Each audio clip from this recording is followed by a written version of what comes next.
1장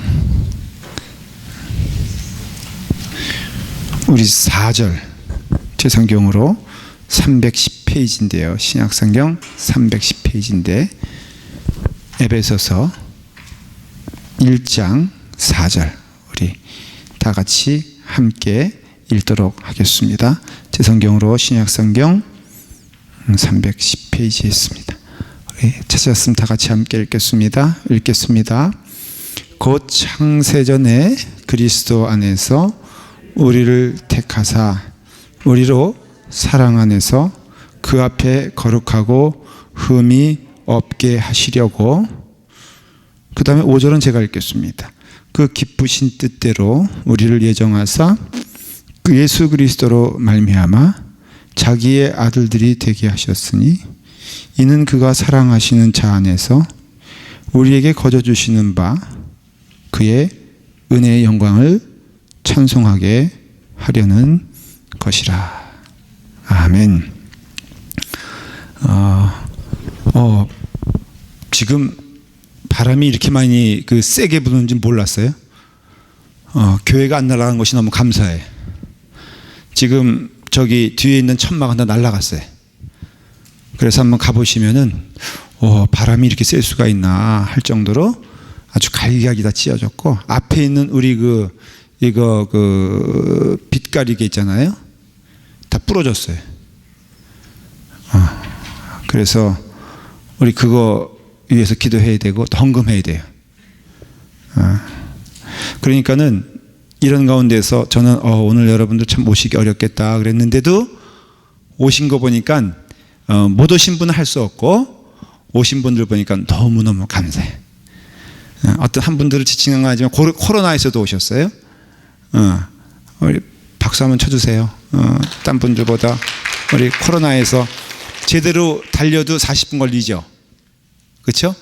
그런 가운데 오셔서 너무 감사하고 또 뭐 일터에서 오신 분들도 있고, 그래서 너무 감사해서 제가 감사한 마음으로 제가 히러를 좀 한 20분 전에 켜놨어요. 뭐 웬만해서 안 켜는데 저희가 오늘 그래도 감사해요. 또 물까지 또 감사합니다. 그래서 오늘 우리 주시는 하나님 말씀 가운데 더 큰 은혜가 임하길 바라고요. 여러분들이 한 말씀 들어가면서 만나가 되길 바라고 정말 기쁨과 소망이 되길 바랍니다. 오늘 우리가 말씀을 딱 읽으면은 한번 보세요. 제가 설명을 크게 하고 이제 조금씩 설명해 드릴게요. 창세전에 그리스도 안에서 우리를 택하사 그랬어요. 그러니까 이거는 이미 하나님께서 그렇게 어떻게 되고 있다? 그렇게 계획하시고 섭리하신다, 그런 뜻이고요. 창세전에 그리스도 안에서 우리를 택하셨다는 것은 하나님의 백성들이 들의 길은 우연이 아니고 뭐다? 필연이다 이거예요. 그러니까 우리가 예수 그리스도를 믿으면 가야 돼. 아주 동일한 길이 있는 걸 아셔야 돼, 여러분들이. 다시 말하면은 여러분들이 예수 안에서 부름을 받았잖아요. 그러면은 우리 모두는 다 꼭 그 길을, 같은 길을 가야 되는 그 길이 있어요. 그것은 여러분들의 직업이 같아야 된다는 뜻도 아니고요, 아니면은 뭐 외향적인 것들이 같아야 된다는 그런 뜻이 아니에요. 어떻게 보면은 성격도 참 다양한 것에 대하여 여러분들이 그 신비를 좀 깨닫길 바라는 게, 다 나 같았으면 좋겠죠. 그렇지 않아요? 다 나 같았으면 좋겠는데, 또 하나님께서 창조하실 때 하나님의 형상으로 창조하셨다면은 어떤 면에 있어 보면은 다 같아야 되지 않겠어요? 그렇잖아요. 하나님의 형상 자체가 하나이라고 했을 때 사실 우리는 똑같은 퀄리티를 가지고 태어나야 되지 않는가. 어떤 사람은 정말로 그 부분에 딱 그렇게 눈에 띄는 부분들이 있어요. 다시 말하면 피아노도 마찬가지예요. 그 음대를 들어가는 사람들 많은데 보면은 어떤 사람들은 툭툭툭 툭툭 해가지고 아주 쉽게 연주하는 것을 보죠. 근데 안 가봤으니까 모르는 거죠, 지금 여러분들 얼굴 보니까는. 근데 어떤 분은 정말 열심히 이렇게 노력하고 애를 써도 그만큼 안 되는 경우를 보잖아요. 참 이상하지 않아요? 만일 하나님의 창조한 그 퀄리티가 똑같다면은 척척 이게 찍어내듯이 똑같아야 되죠. 그 모차르트의 그 가장 그 모차르트를 제일 미워한 사람이 누군지 알죠? 예? 살로메? 예? 맞아요, 사모님? 항상 우리 백사모님은 정답을 얘기하시기 때문에 살리에르. 그래서 모차르트는 독살됐을지도 모른다 하는 그 제일 큰 그 의심자가 누구냐면은 살리에르죠. 근데 그 사람은 그 오스트레일리아 그 빈에서, 빈 맞아요? 백사모님 빈 맞아요? 네. 빈에서 그 궁정 악장이었잖아요. 그런데 자기도 능력이 있고 재능이 있었는데도 모차르트가 나타나니까 자기가 완전히 빛이 사라져 버리잖아요. 근데 제일 속상했던 게 뭐냐면은 막 하나님을 원망하죠. 나중에 그 원망하는 내용이 뭐냐면 어떻게 그 모차르트가 참 보면은 경박했거든요. 그 아마데우스 영화 보셨어요? 거기 보면은 목소리도 진짜 그 모차르트의 환상을 깨잖아요, 여러분들. 그 간신 같은 목소리, 그냥 목소리 웃을 때도 에 하면서 웃는 그게 모차르트거든요.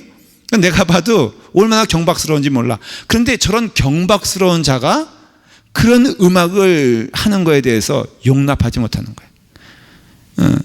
그래서 자기는 그래도 점잖고 그런데 이와 같이 이렇게 다른 것들을 참 보게 되었을 때 우린 질문하게 되잖아요. 하나님께서 어떻게 이렇게 만들어 주셨을까? 그런데 우리가 다 다양해요. 그렇게 다양한 것은 인정을 해야 되는데 그 다양한 가운데 항상 똑같은 것이 있어야 되는데 그것이 뭐냐면은 하나님이 주신 길, 하나님이 목적하신 길, 하나님께서 계획하신 길은 동일하다는 거예요.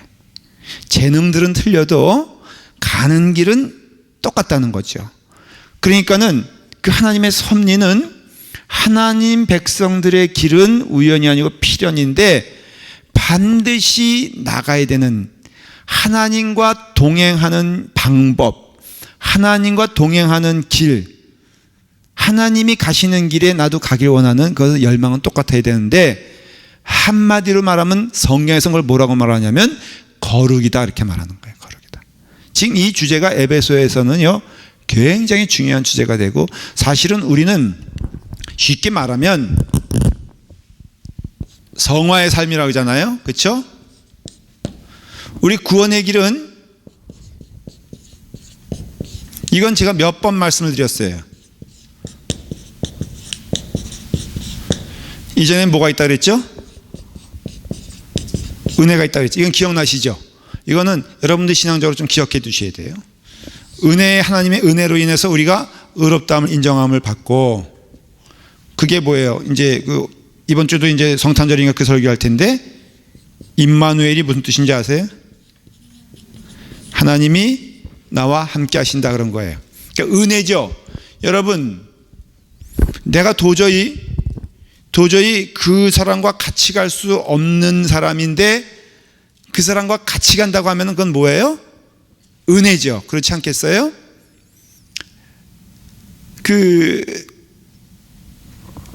글쎄 비유가 될지 모르겠는데 제가 이번에 한국 가서 말이에요. 그 목사님들과 함께 감독님과 함께 이렇게 그 길을 갔거든요. 그래서 이제 식사를 하는데 저희가 조용히 그 감독님에게 말씀을 드렸어요. 감독님 기왕 이렇게 여행을 했으니 감독님이 한 번도 만나보지 못한 사람들과 독대를 하십시오. 독대란 말 아세요 여러분? 뭐죠? 혼자 당신 나와 함께 만나자. 그래서 독대를 하라고 그랬어요. 그랬더니 감독님이 좋게 생각하고선 틈틈이 장소를 옮길 때거나 버스로 식사할 때 무슨 목사님 나와 함께 옆에 가십시다. 그러니까는 그 목사님들의 반응이 감독님이 나와 함께 가젠데 얼굴에 기쁨이 있더라고요. 내 속으로 아마 별것도 아닌데 뭐 저렇게 기뻐할까. 그게 은혜예요. 사실은 내가 기대치 않았는데 어떻게 보면은 그 자리에 마땅한 사람이 아닌데도 그 자리를 불러줘서 관심을 가져주고 함께하는 게 은혜라면은, 우리 임마누엘 하나님은요, 내가 하나님께 간 게 아니라 하나님이 내게 오신 거거든요. 이렇게 큰 은혜가 어디 있어요? 그렇죠? 그러니까는 이제 하나님의 은혜가 내게 와서 내 삶 가운데 임재하셨다면은 그 다음의 삶이 뭐예요? 성화의 삶인데, 이 성화의 삶은 여러분의 삶 가운데 하나님을 닮아가고자 하는 열망, 쉽게 말하면은, 좀 어렵게 말했나? 다시 말할게요. 성화란 건 뭐냐면은 하나님을 닮아가고자 하는 마음이에요. 마음. 사랑하게 되면요, 그 사랑이 다양하게 나타나는 것처럼 보여도 딱 한 가지 중요한 게 있어요. 첫째는 그 사람의 마음을 알고 싶어 해요. 그 이선희 씨가 불렀던, 이선희 씨 아시죠? 가수. 불렀던 그 노래가 뭐더라? 다 알고 싶다고 하는 노래 있잖아요. 내가 이선옥 권사님 도와주세요. 알고 싶어요. 너무 저분은 저거에 탤런트가 있는 거예요. 너무 쉽게 얘기하잖아. 나 어렵게 얘기하는데. 알고 싶어 하는데 거기 뭐 구구절절이 나오죠? 예? 뭐라고 몇 가지. 이선옥 권사님 도와주세요. 마음을 알고 싶다 그러고, 뭐 취미를 알고 싶다 그랬나? 당신이 먹고 싶은 거 알고 싶다 그랬나? 김원호 선생님 알아요? 무슨 노래인지? 벌써 뒤에는 벌써 카톡이래죠. 벌써 저기 빨리 찾아봐요 한번. 근데 그때 가사는 제가 정확히 기억 못하는데 그런 내용이에요. 알고 싶다는 거예요. 여러분, 우리 하나님에 대해서 알고 싶지 않아요? 그게 사실은 말씀 공부의 열망 아니겠어요? 자꾸 우리가 좀 오해하는 게, 믿음 생활은요, 이 땅에서 그냥 내가 착하게 살고, 그게 아니라 사실은 믿음 생활은 우리가 하나님의 부르심 받지 않냐고 이 땅에 사는 이 삶은 알고 싶은 거예요. 누구를? 사랑하는 그분을. 누구를? 하나님을 알고 싶은 거죠. 그리고 하나님을 알고 싶은 단계를 넘어가게 되면은 하나님을 따라하고 싶은 거예요. 여러분, 아이들 보면요, 우리가 뭐 가르치기가 참 어려운데 그 아이들이 좋아하는 연예인들이 말이에요, 한마디 하면은 모든 게 해결되는 줄 여러분 아세요? 실제로 그 아이돌 쫓아다니는 그 여학생들, 뭐 철부지들이 있잖아요. 어머니가, 야, 너 그러면 되겠니? 정말로 그 사람을 좋아한다면 나중에 떳떳하게 만나려면 뭐 해야 돼? 공부해야 돼. 근데 들어 안 들어? 안 듣는 거예요. 근데 이 아이가 망가지게 됐어. 이렇게 뭐 학교도 안 가고 그냥 계속 그 집 앞에서 그냥 진치고 있으니까는 이 아이가 이제 망가지는 건 시간 문제죠. 어머니가 너무너무 마음이 아픈 거예요. 그래서 할 수 없이 그 가수가 소속된 회사에 전화를 걸었어요.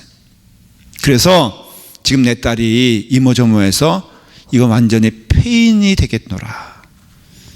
그래서 그 가수에게 좀 전해줬으면 좋겠다. 집으로 들어가다가 그 여학생들을 만나거든. 얘들아, 너희들이 지금 이때는 공부할 때지, 이때는 너희들이 여기 있을 때가 아니야. 너희들이 공부 열심히 해서 너희들이 소망하는 대학에 가면은 내가 너희들과 함께 미팅해 줄게. 그렇게 좀 해달라고 좀 간절히 부탁을 했어요. 그래서 이 소속사가 그 얘기를 듣고선 그 가수에게 이야기를 아주 진솔하게 전한 거예요. 어느 어머니가 그렇게 간절히 소망하는데 그 아이가 딴 애들과 함께 그 집 앞에서 그렇게 있더라. 그래서 이 가수가 그 이제 집으로 들어가다 보면 거기 벌벌벌 떨고 있는 여학생들이 있으니까는 그 앞으로 간 거예요. 그래서 똑같이 어머니가 부탁한 말을 했어요. 얘들아, 정말로 너희들이 나를 좋아한다면 너희들 인생에 있어서 목표한 꿈이 있지 않니? 그것을 이루고 떳떳하게 내 앞에 서면은 내가 너희들을 기쁘게 맞이하마 했더니요, 세상에 어머니가 그냥 눈물로 호소할 땐 껐떡하지 않던 애들이 그 가수가 그렇게 한마디 턱하니까 얘네들이 이 다음에 떳떳하게 만나야 된다고 갑자기 공부를 열심히 해가지고 다 좋은 학교 갔다는 거예요. 너무 놀랍지 않아요?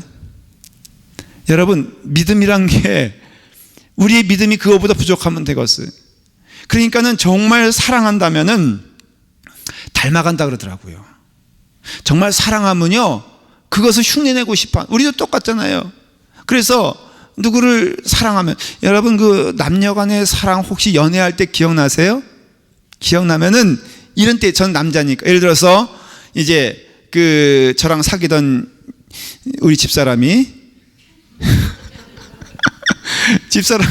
저한테 왔는데 그냥 내가 무심코 그렇게 말할 수도 있잖아요. 아유, 그 귀걸이가 왜 그래? 그러면요, 정말 재밌는 현상은 제가 잠깐 화장실 갔다 왔는데 귀걸이가 없어졌어. 멀쩡하게 하고 왔는데 난 그냥 무심코 귀걸이가 조금 이렇게 오다고 좀 그러네, 그러면서 그냥 갔는데 그 여인은 어때요? 그게 너무 마음에 돌멩이로 온 거예요.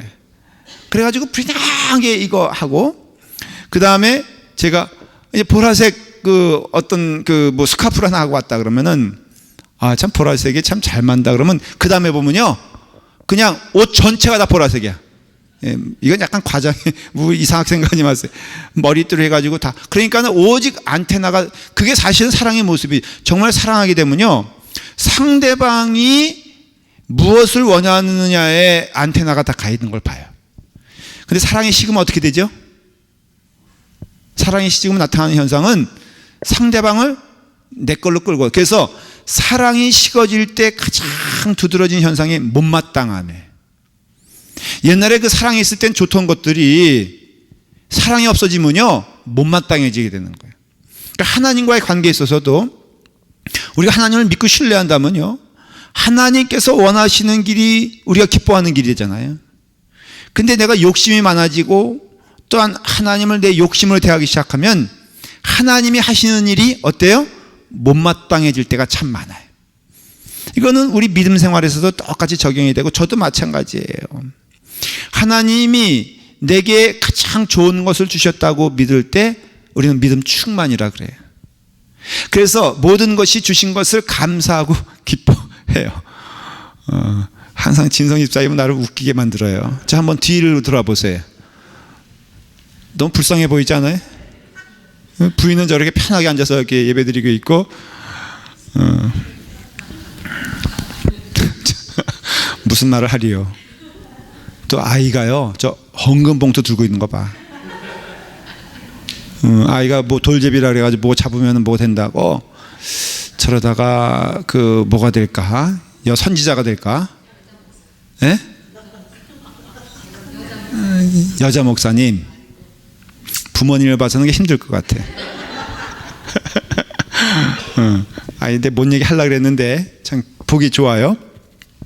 그러니까는 우리가 하나님께 나아가는 것이 믿음의 표현이고 성화, 그 얘기 하려는 거예요 지금. 그러니까 성화의 삶은 첫째, 하나님을 기뻐하는 것이 성화고요, 하나님을 즐거워하는 거죠.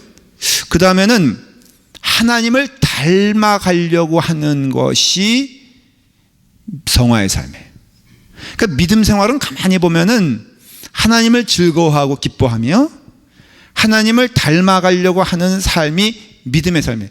이건 제가 여러분들에게 아주 수없이 얘기한 것인데, 여러분들 믿음 생활에 사람 보지 않는다는 것은요, 사람을 보자는 뜻은 사람으로 인하여 시험 들지 않는 것을 의미하는 거거든요. 왜? 그 시험이란 것은 기대치를 말하는 거잖아요.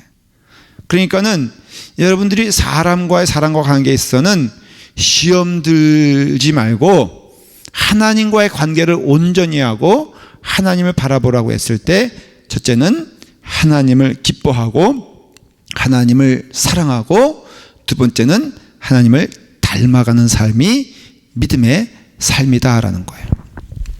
그럼 하나님을 닮을 때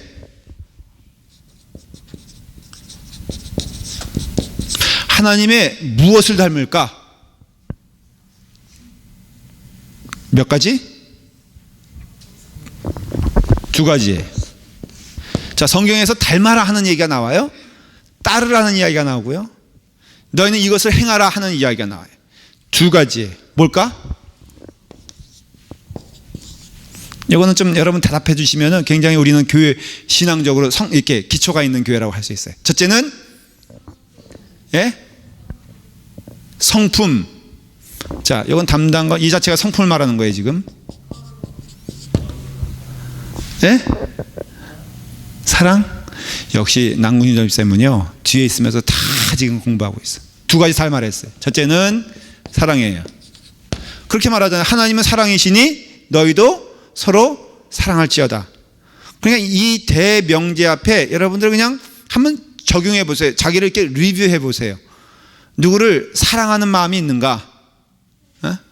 누구를 기뻐하는 마음이 있는가? 하나님을 사랑하는 이 마음은 형제를 사랑하는 마음으로 표현되어야 된다 그랬죠. 그랬죠? 그러니까 쉽게 말하면 형제를 사랑하지 않고는 하나님의 사랑이 표현되지가 않는다는 것이에요. 그러니까 여러분들이 누구를 대할 때 성도 간에 있어서 기억해야 될 것은 정말로 사랑이 충만해야 돼요. 여러분들이 서로 대할 때 정말 사랑으로 대하지 않으면은 그 모든 것들이 허사가 됨을 성경은 아주 분명히 경고하고 있어요. 여러분들 사랑해야 돼요. 한번 옆 사람 보세요. 이렇게 보면서 사랑합니다 말하진 않더라도 그냥 한 말해 보세요. 그래, 그냥 이렇게 된 거 이렇게 된 거 서로 사랑합니다. 사랑합니다. 사랑합니다. 다 어떻게 보면 사랑해서 태희도 말이에요. 저기 태희, 우리 김태희 있잖아요. 청년이 와서 기특해요. 그렇지 않아요? 다 기특해요. 도 권사님은 일터에서 열심히 일하다가 오신 것 같고, 우리 권사님은 또 걸어서 오시느라고 얼마나 힘들었어요. 사랑해요. 두 번째는 뭐냐면 이게 오늘 중요한 말씀인데요. 거룩이에요. 거룩. 그러니까는 성도의 삶은 하나님을 사랑하며 하나님을 기뻐하는 일이라고 그랬죠. 그 다음에 하나님을 뭐 한다 그랬어요? 닮아간다 그랬잖아요. 닮는다는 것은 하나님은 거룩하신 분이에요. 성결하신 분이에요. 그래서 우리의 삶이 거룩하지 않고는 성도의 삶이라고 할 수가 없어요. 그러니까 우리 믿음 생활이 사실은 무엇이냐면은 목적이 분명해야 되는데요. 거룩하는 길과 우리가 잘못된 길이 뭐냐면은 이걸 좀 지울게요. 어느 때 믿음의 실수가 또 믿음의 잘못된 삶이 나오냐면은 우리 믿음의 삶이 거룩의 삶으로 가야지 행복의 삶으로 가면 안 돼요. 이게 목적이 틀려요. 행복은 누구의 행복을 말하는 걸까요? 자기예요. 그러니까 이미 우리 마음 가운데 그런 행복으로 그렇게 하나님 나에게 복을 주세요. 내가 좀 즐거웠으면 좋겠어요. 근데 이것은 근본적인 의미에 있어서는 잘못된 길이란 거죠. 왜냐하면은 결국은 목적이 내가 되면요, 이것은 우리가 죄 가운데 거했던 생활과 똑같은 거예요. 왜냐하면은 우리의 교리적 넘버원 질문이 뭐예요? 우리의 목적은 무엇인가? 우리의 삶의 목적은 무엇인가 했을 때 하나님은 어떻게 한다고요? 영화롭게 한다고 그랬잖아요. 이게 목적이거든요. 그러니까 하나님을 영화롭게 해야지 목적이고요. 이것이 삶에 딱딱 들어맞는 그 정확한 위치라는 거죠. 그러니까 이럴 때 성경에서 말하는 참 행복이 있는 거예요. 그러니까는 우리가 하나님의 영광을 위하여 존재할 때 성경에서 말씀하시는 참 행복이 우리 가운데 있는 것이지, 내가 내 욕심, 내 욕망, 내 뜻, 내 소원이 다 이루어지는 것이 행복이라고 생각하는 그때는 결코 성경에서 약속된 참된 행복이 이루어지지 않으니, 왜냐하면 내 안에 하나님이 계신 것이 아니라 누가 있는 걸 말하는 것뿐이에요.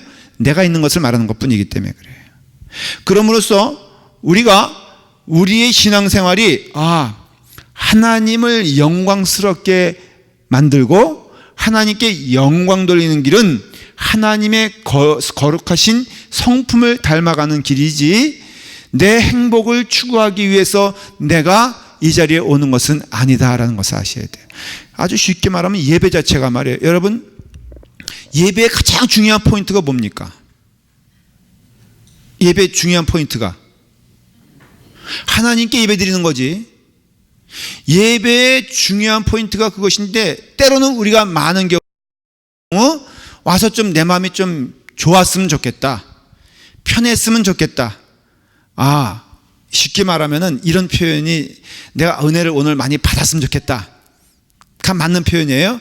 하나님께 예배를 드려야지, 이게 맞는 표현이에요. 엄밀하게 따지면요, 은혜를 받고자 하는 마음도 하나님 기뻐하시지만 정확히 예배의 의미는 월십이에요. 월십. 가장 worth, 10이라 그랬죠. 가장 귀한 심령을 드리는 것이 예배라고 한다면은, 예배는요 여러분들에게 드려지는 서비스가 아니라, 서비스는 하나님께 드리는 서비스가 되어야 되는 거예요. 그러니까 하나님께 드리는 예배가 되어야 되고, 하나님을 기쁘시게 하는 예배가 돼야지 이게 참 예배라는 것이죠. 그러니까 성가도 사실은 누굴 향하여 드리는 찬양이에요? 하나님의. 그러니까 성가대가요, 이 교인들을 보고 찬양하면 안 돼. 이 시선이 잘못됐어. 여기 성가대 있죠? 여기 보면 어디를 보고 찬양하세요? 주의자? 네? 십자가 여기 있다고요? 제가 말하는 의도가 뭔지 알죠? 꼭 저렇게 말을 해요. 여기를 보고 찬양을 해야 한다는 것이죠. 그래서 여러분들이 이 거룩을 향한 은혜의 길을 포기하면은 신자라갈 수가 없는 거예요, 교회는. 다시 한번 읽어볼게요. 자, 한번 4절을 여러분들이 이제 그 설명을 들었으니까 다시 한번 읽어볼게요. 자, 시작. 곧 창세전에 그리스도 안에서 우리를 택하사. 거기까지. 택하시고 창세전에 계획하시고 원하셨던 길이 무엇이냐가 그 다음에 말씀에 나와요. 자, 그 다음에 뭐라고 되어 있습니까? 택하사. 시작. 우리로 사랑 안에서 그 앞에 거룩하고 흠이 없게 하시려고 그랬어요. 그러니까는 우리가 창세전에 택함을 받아가지고 하나님께서 우리에게 은혜로 오셨는데, 그래가지고는 그 사랑 안에서 무엇이 일어나길 바랍니까? 우리가 거룩하여지고 흠이 없게 되기를 원하노라. 자, 이것은요 천국에서의 말씀을 하는 게 아니에요. 지금 우리가 죽어서 가야 될 나라에서 이 일을 이루라는 것이 아니라, 예수 믿는 지상의 삶에서 구원받은 우리의 삶 가운데 일어나야 될 일들이 무엇이냐를 아주 분명하게 말하고 있는데, 그것은 무엇이냐면은 거룩을 향한 삶을 살아가야 한다는 것이죠. 그러니 여러분 가운데 정말로 기쁨으로 살아가는 그 은혜를 누리길 원한다면, 그러니까 예수 믿는 기쁨을 여기서 누리길 원한다면은, 이 땅에 살면서 우리는 거룩을 향하여서 나가게 되었을 때 신앙에 참 기쁨이 있다는 거예요. 그러니까는 내가 행복해지는 것이 신앙인의 참 기쁨이 아니라, 하나님의 뜻이 이 땅에 이루어지며 내가 하나님의 성품을 닮아서 거룩하여지는 일에 대하여 소망으로 나가게 되었을 때 그게 참 행복이고 참 기쁨이란 것이죠. 그러니 자, 보십시오. 여러분의 삶 가운데 이 땅에 살면서 거룩이란 것은 쉽게 말하면은 하나님 원하시지 않는 악한 것을 버리고 거룩한 성품을 향하여서 나아가는 것을 의미하는 거예요. 근데 우리가 그전에는 악한 성품을 기뻐했거든요. 자, 단적인 예를 하나 들게요. 여러분, 예수 그리스도를 믿어서 구원받은 자가 되었으면은 거짓말을 하면은 마음이 편합니까? 괴롭습니까? 거짓말을 하면은, 아니면 어려운 질문도 아닌 것 같은데 뭐 이렇게 얼굴에 고민하면서 이렇게 들으세요? 자, 예전에는 거짓말 하더라도 수입이 솔솔하면은 기뻤어요, 안 기뻤어요? 기뻤죠? 그렇죠? 여러분들 비즈니스 하는 사람들 돈만 들어오면은 조금 적당히 뭐 해도 즐거웠죠. 자, 여기 혹시 오늘 저희가 설렁탕을 저녁에 먹었거든요. 가끔 그 생각을 해봐요. 내가 설렁탕 주인이면 어떡할까? 물을 탈 것 같아. 그리고 거기에 분유도 좀 집어넣고요. 그래서 국물을 넓힌 다음에 비용을 단가를 내린 다음에 수입이 많으면은 내가 비즈니스 잘하고 있다 못하고 있다. 그렇게 될 것 같아 안 될 것 같아? 될 것 같죠? 그때는 전혀 양심이 가책을 안 느끼고 그냥 돈 버니까는 좋아. 근데 똑같은 상황이 됐어요. 예수 그리스도를 믿는 자가 됐어요. 구원받은 자가 되었어요. 이전처럼 물을 톡 탈라 그러는데 마음에 어떤 마음이 들어요? 분유를 막 퍽퍽 치려 그러는데 어떤 마음이 들어요? 가책을 느껴요. 그렇죠? 그러면 그 가책을 느끼는 것이 복입니까 아닙니까? 복이죠. 그렇죠? 양심의 화인 맞은 자는 불행한 거라고요. 진짜로 표현이 참 맞아요. 예수를 믿지 않는 상황의 삶은 양심의 화인을 지짐을 당해가지고 이게 양심이 워킹하지 않아. 근데 예수 그리스도의 은혜 가운데 구원받은 우리에게 가장 나타나는 두드러진 증거는 뭐냐면은 내 양심이 회복됐다는 거죠. 그래서 하나님의 거룩하지 않은 성품들이 내 안에 나타나게 되었을 때 반드시 내 안에는 괴로움이 생긴다는 거예요. 괴로움이. 그래서 이전에는 그와 같이 나쁜 짓을 해도 별로 양심에 꺼리낌이 없었는데 예수님을 믿으면요, 그러면은 그 나쁜 짓을 똑같이 동일하게 하는데 내 마음 가운데 괴로움이 생기기 시작하고 이전처럼 편하게 하는 것이 아니라 하긴 해. 그런데 내 마음에 점점 마음 가운데 근심이 되고 마음 가운데 두려움이 생기고 마음 가운데 하나님의 자녀로서 내가 이렇게 살아서 되겠는가 하는 그런 도전이 오게 돼요. 이런 갈등의 시간을 쭉 우리가 경험하고 도전이 되면서 이것은 하나님이 기뻐하시는 일이 아니겠구나. 그러면 하나님이 기뻐하시는 일은 당연히 내 이윤이 조금 남아도 하나님 보시기에 사람들 보든 보지 않든 떳떳하게 하나님 앞에서 양심으로 살아가는 것이 참 복이 아니겠는가 하면은 이제 분유 타지 아니하고 물 타지 아니하고 정직하게 설렁탕을 만들면은 이윤은 적습니까 많습니까? 예수 그리스도 믿으면은 이윤이 적어집니까 많아집니까? 여러분들은 어떤 때에 예수 믿으면 다 모든 것이 잘 돼서 모든 것이 다 더 풍성해질 것, 천만의 말씀, 그거는 거짓 복음이에요. 사실은 예수님 믿고 정직하게 행하면요 이전보다 수입은 줄어들어. 그러나 분명한 것은 하나님 앞에서 정직한 자는 그 삶 가운데 하나님의 영광이 임하기 때문에 그것이 복된 삶이라 이거예요. 이것이 단편적인 성화의 삶을 말하는 거예요. 사실은. 그래서 성화의 삶은 이와 같이 하나님이 기뻐하시는 길, 하나님이 원하시는 길을 가는 것이에요. 근데 이 삶은 반드시 구원받은 자에게 임하는 그 다음 코스라는 거예요. 자, 흔히 출애굽을 얘기할 때 사도 바울은 이런 표현을 잘했어요. 구원은 뭐와 같냐면요, 애굽 땅에서 10가지 재앙을 통하여서 그 애굽 땅에서 압제받던 이스라엘 사람들이 홍해를 건너는 것을 구원 사건이라고 그랬어요. 그래서 그 고린도전서에 보면은 너희가 홍해를 건널 때 당연히 죽을 백성이런데 죽지 아니하고 나오지 않았느냐. 그게 말뜻이 뭐냐면 물속으로 들어가잖아요. 그렇죠? 그러면 물속으로 들어가면은 사람은 당연히 죽지 않습니까? 그러니까는 너희는 사실은 죽은 자라는 거예요. 그게 사도 바울의 해석이에요. 그러니까 죽었는데 죽었어 안 죽었어? 안 죽고 어떻게 됐어요? 바다를 어떻게 보면 바닷속으로 들어갔는데, 여러분 심청이 아시죠? 심청이 임당수에 들어갔어. 죽었어 안 죽었어? 안 죽었어요? 물속에 빠졌는데. 근데 심청이가 다시 살았잖아요. 자 볼게요. 들어갔던 심청이와 나갔던 심청이는 같아요 달라요? 네? 뭔 얘기인지 모르겠어요. 들어가는 심청이는 죽은 자고 나온 심청이는 부활한 자예요.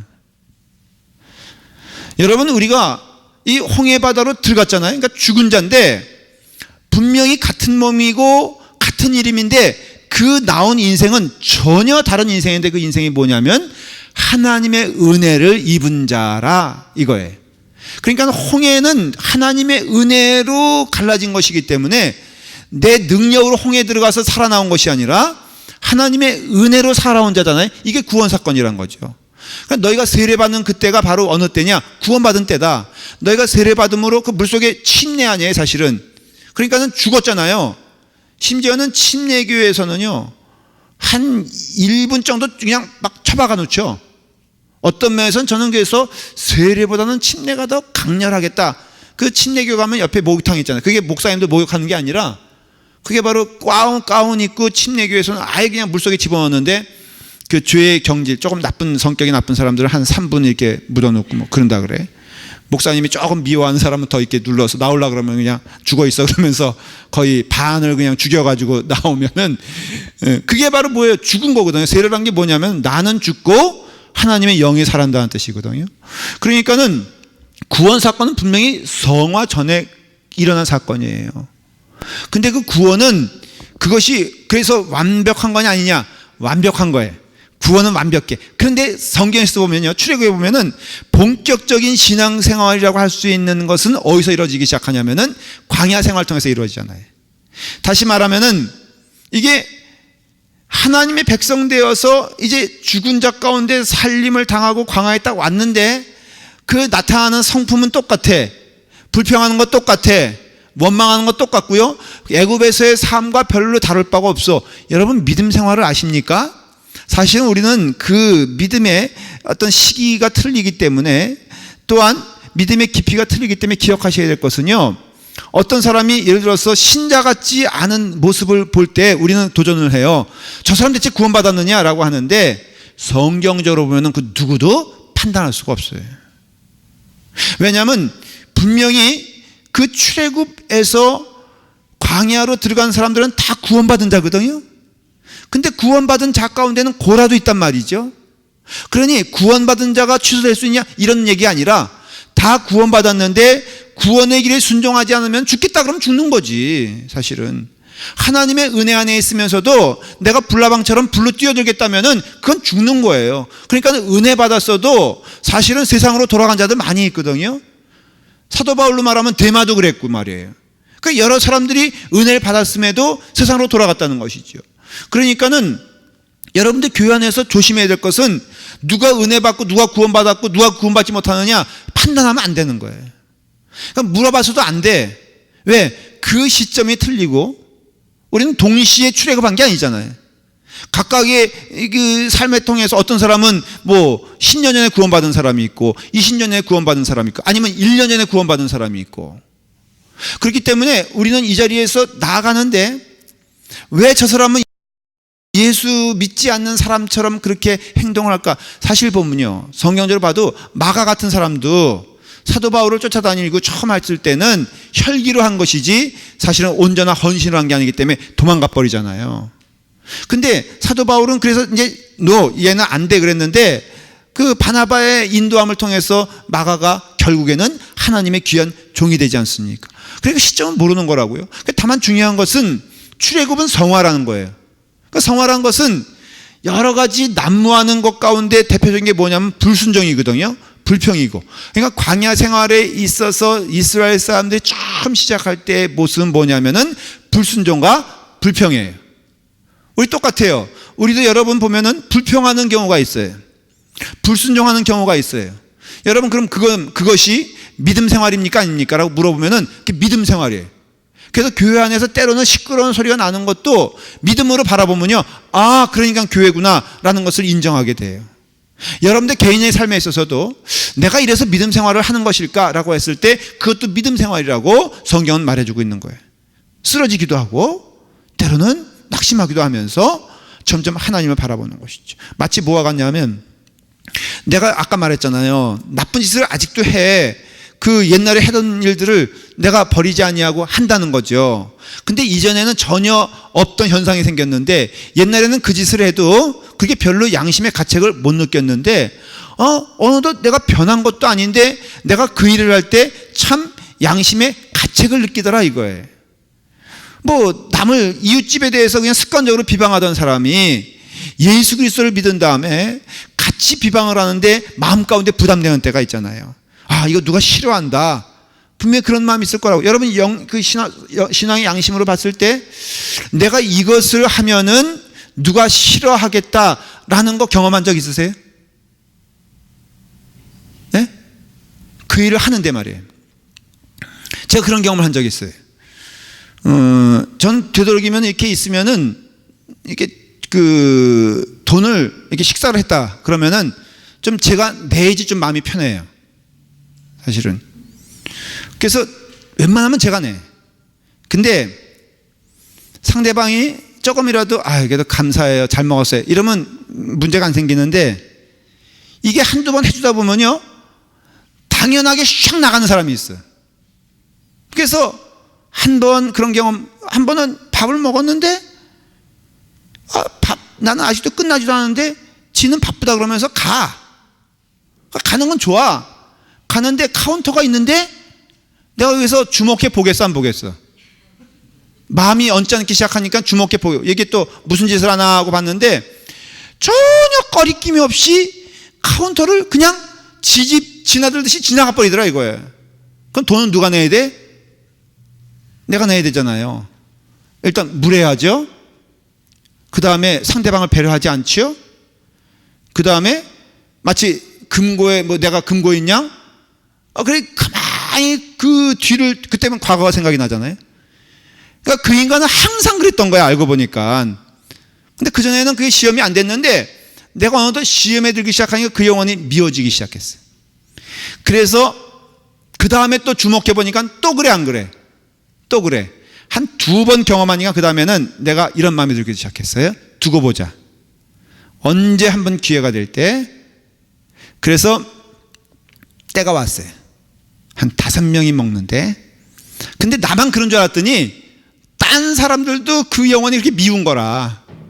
그래서 작당을 해가지고, 누구야 또 이렇게 갑자기 작당을 해가지고 우리 먼저 나가자. 그래가지고 그 사람만 빼놓고 한번 샥 하고 먼저 나갔어요. 마음이 얼마나 시원할까? 그 질문이 이제 그 다음 질문이 중요한 게 그거예요. 내가 그렇게 하고 나왔다 이거죠. 누구도 비난하지 않을 거예요. 근데 내 마음이 시원했을까? 안 시원했을 거예요. 왜 안 시원했을까? 내가 이런 것을 하나님은 기뻐하실까? 내가 이런 것을 하나님은 즐거워하실까? 지금 내가 하나님 앞에서 옳은 것을 하는 것일까? 하는 마음이 계속 쫓아다녀서 결국은 체했어요. 먹었던 게. 그 다음에 내가 깨달은 것은 내가 선한 길을 가는 것은 저 영혼을 위해서가 아니라 나를 위해서구나. 그리고 깨닫군. 그 다음에 그 사람을 만났는데 여전히 그 영혼은 그걸 해야 해. 그 다음에 이제 내가 여기서 회개했어. 누굴 회개했어? 나를 회개한 거예요. 그 문제는 이제 해결된 것처럼 보이는데, 문제는 또 밥 먹는데 일어나 안 일어나? 또 일어나. 또 카운터 앞을 지나가 안 지나가? 또 지나가. 같은 상황인데 내가 마음 가운데 결심한 게 하나님 기뻐하시지 않은 일은 하지 않아야 되겠다라는 결심을 했어요. 그러니까 이제는 그 사람이 그렇게 하는 거에 대해서 시험이 되냐 안 되냐? 안 되는 것을 경험했어요. 그러다 보니까는 그냥 그 영혼은 그러면 또 그러면 안 만나면 되는 거 아니냐? 그것도 아니죠. 그것도 하나님 기뻐하시는 거 아니죠. 가긴 가. 주님의 은혜 가운데 가요. 그런데 하나 주시는 축복은 뭐냐면은, 그럴 때 그냥 어차피 내가 식사하는 시간이니까 같이 숟가락 하나 놓는다고 하는 생각을 마음 가운데 하나님이 주시고 긍휼히 여기고 불쌍히 여기고 기도하게 되는, 그러다 보니까는 내 마음 가운데 주시는 축복이 뭐였냐면은 평화를 주셨어요. 은혜를 주셨어. 그래서 제가 제 마음 가운데 결정의 기준은 딱 하나예요. 하나님이 기뻐하시면 그 일을 하고 하나님이 싫어하시면은 그 일을 하지 말아라. 상대방에 따라서 그 일을 하고 안 하고가 아니라 너의 판단 기준은 하나님 앞에서 정직한 자가 되어야 하는 것이다. 그거예요. 왜 그럴까? 아모스서 3장 3절 한번 펴보세요. 구약 성경으로 가서 1276페이지에 있어요.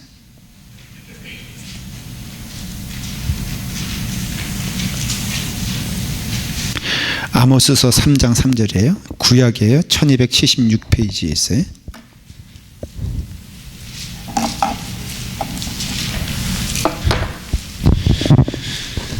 자, 읽습니다. 아모스서 3장 3절.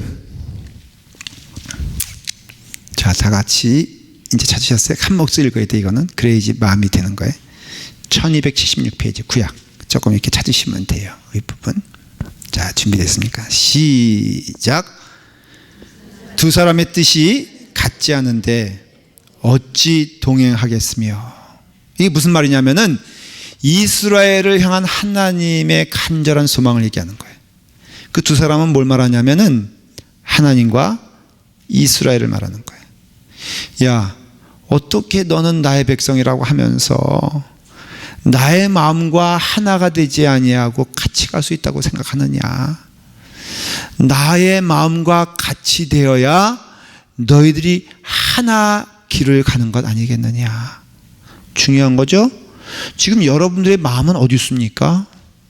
여러분들은 지금 누구와 함께 가고 있으며 여러분들의 결정은 누가 결정권자가 되고 여러분들이 가는 길에 그 길은 누구와 함께 가고 있냐 이거예요.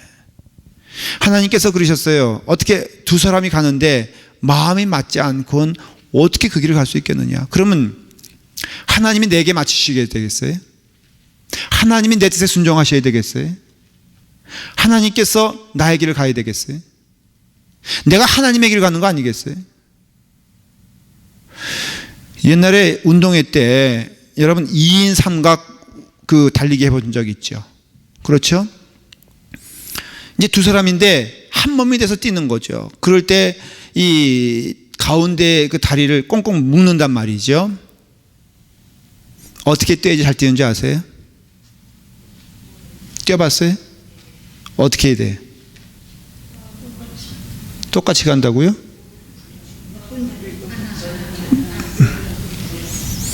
잘 들으세요. 결과적으로 뭐냐면은 누군가 한 사람 포기하면 되는 거예요. 그러니까 묵시적으로 난 죽었다. 네가 가는 길에 내가 발 맞출게. 그러면 제가 그 2인 삼각에서 상품 타는 법을 가르쳐 드릴게. 우리 교회에서 언젠가 할지는 모르죠. 운동회 하면은 내가 상대방에 맞추든지 상대방이 나에게 맞추면 돼. 딱 그것만 하면은 그게 뭐 하나 둘 하나 맞춰가자는 것도 사실은 뭐예요? 하나 둘 맞춰가자고 그 사람 그 먼저 말하는 사람에게 맞추면 되는 거예요. 그래서 한 사람이 으쌰 하면은 그냥 어느 한 사람은 그래 으쌰 하면은 되는 것이고, 야 우리 뭐 너는 너 나는 나 가면은 그건 망하는 거예요. 망하는 거. 그러니까는 우리가 하나님과 더불어 함께 그 길을 갔을 때 아주 분명한 것은 하나님의 발걸음에 내 발걸음을 맞춰야지만이 우리는 온전히 함께 가는 것이라. 이게 주님께서 하나님께서 이스라엘 백성 믿는 자에게 말씀하신 거예요. 그게 뭐냐? 거룩이란 거죠. 거룩이란 것은 하나님의 성품을 말한다고 그랬잖아요. 그러니까 하나님의 성품은 온유하며, 딱 그 거룩이 파생되는 게 온유하고 인내하고 사랑하고 마음을 먼저 주는 것이 하나님의 거룩의 뜻이에요. 히브리서를 보면요, 여러분 히브리서로 넘어가 보세요. 거꾸로 신약으로 와서 에베소서 데살로니가 지나서 이제 히브리서 보면 말이에요. 12장 히브리서 12장 14절을 보세요.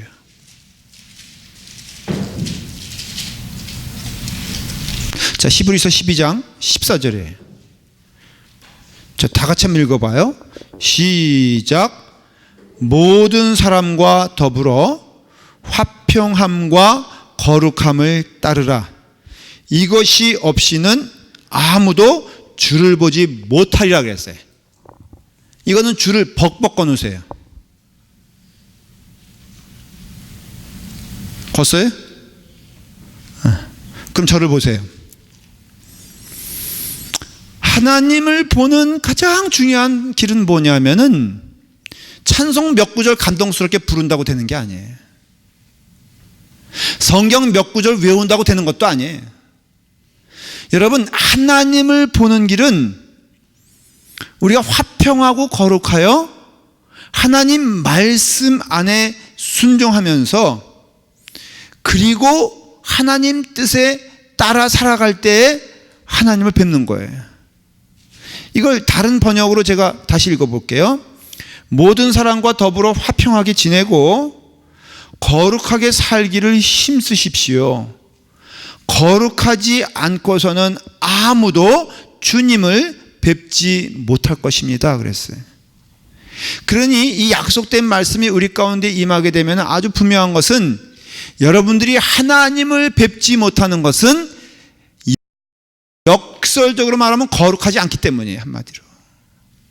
여러분들이 지금 하나님 어디 계시냐 자꾸 질문할 때도 있고, 하나님 나를 떠나신 것 같은 느낌이 들고, 하나님이 나와 함께하지 않는, 보이지 않는 하나님, 그것은 이미 구원받은 자들이라면, 여러분들이 성령님의 은혜 안에 있는 자들이라면 아주 분명한 것은 하나님의 말씀에 순종하지 않고 있기 때문에 여러분들 하나님 못 보는 거예요. 그게 성경의 답이에요.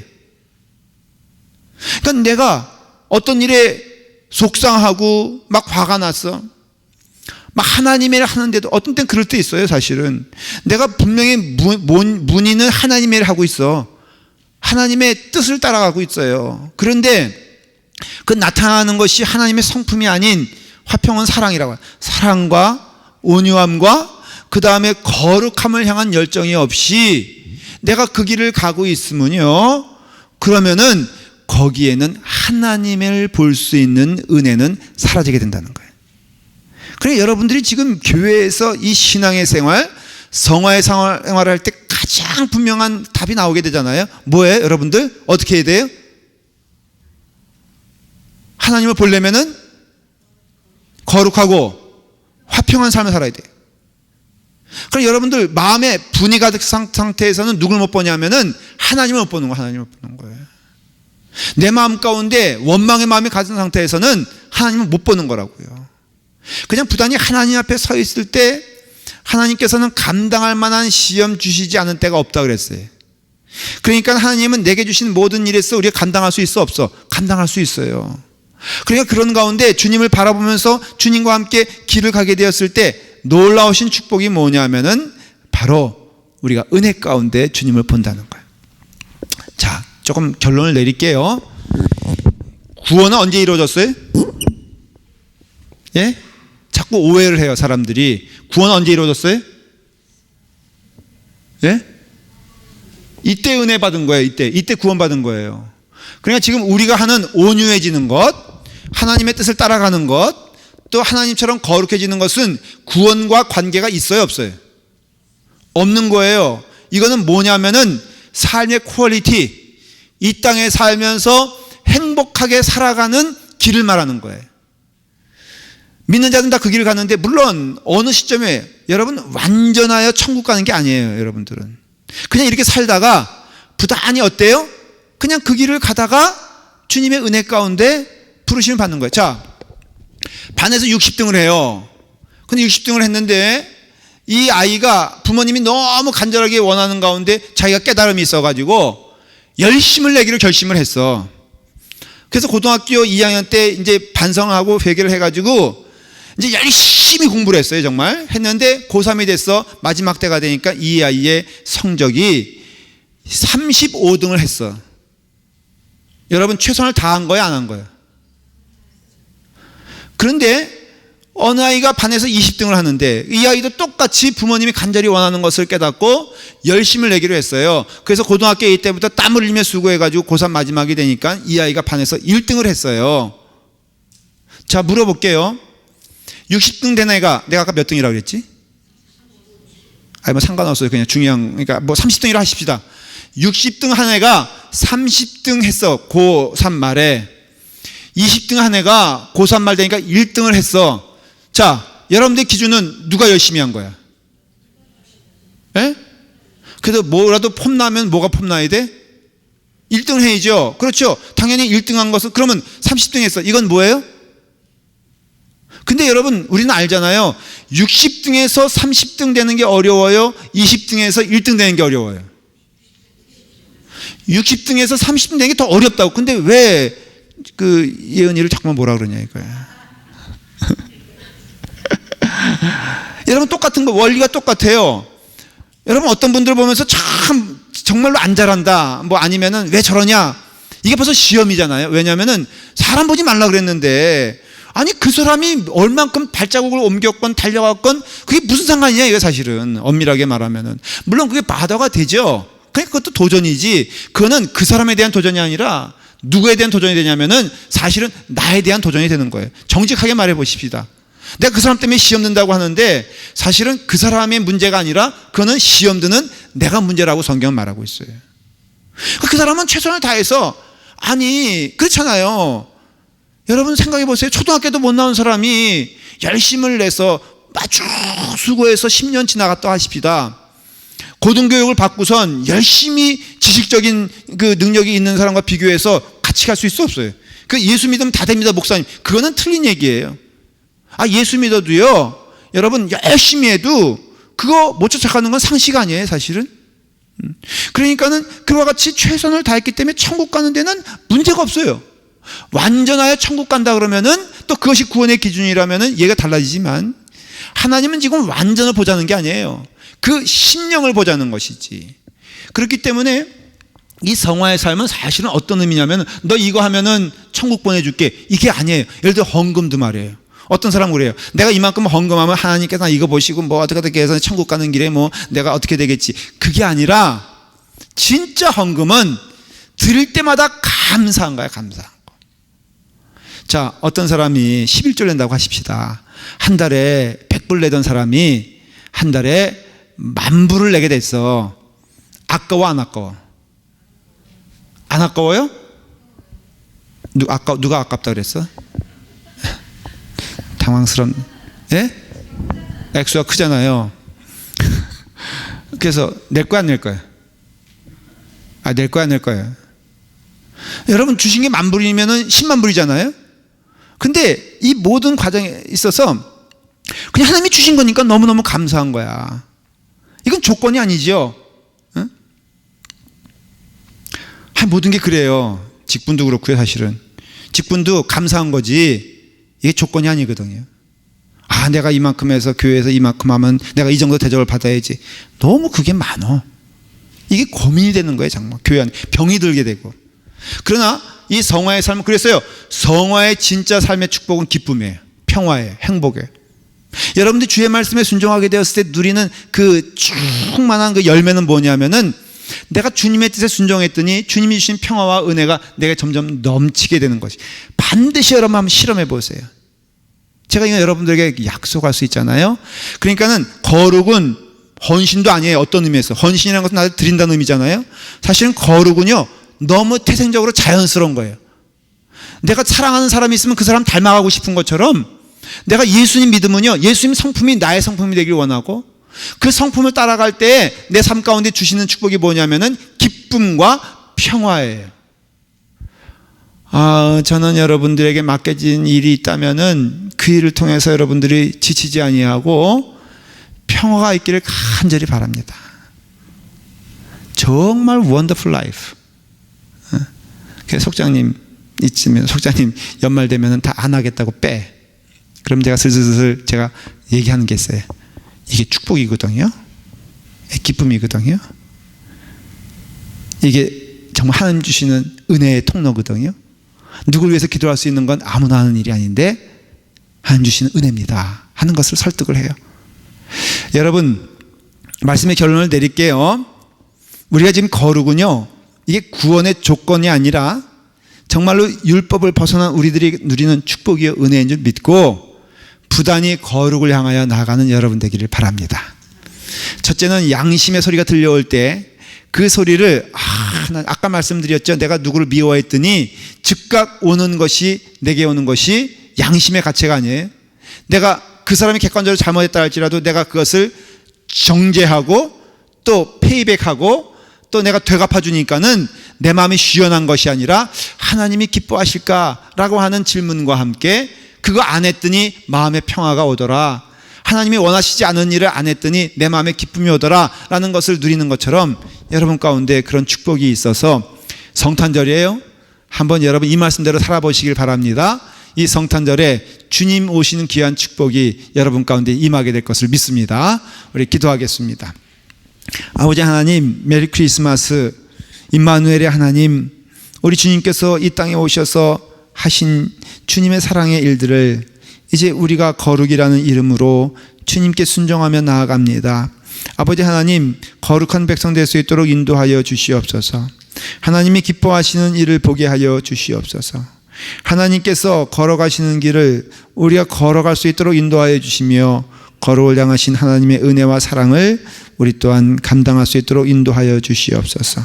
하나님의 자녀들이 모였습니다.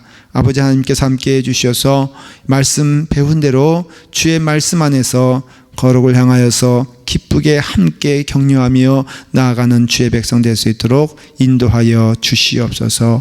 예수님의 이름으로 축복하여 기도하옵나이다. 아멘. 하늘